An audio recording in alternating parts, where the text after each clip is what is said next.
My condition was bad arthritis in my right knee with the bone on bone, and I coped not very well, just using a cane to get around.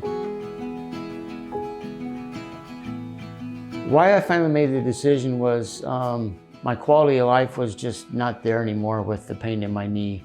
I couldn't do anything I enjoyed. I just sat in my chair and watched TV and ate. That was pretty much it.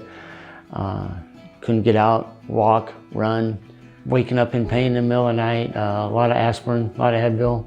And I heard good things about Goshen Orthopedics, and I just knew it was time. They knew I was a runner, Dr. Owens knew I was a runner, and they knew that that was my goal again, to get back there. I'm running better than I have probably in 4 or 5 years now. The pain is completely gone, which I forgot what it was like to run without pain. It's just made my quality of life so much better.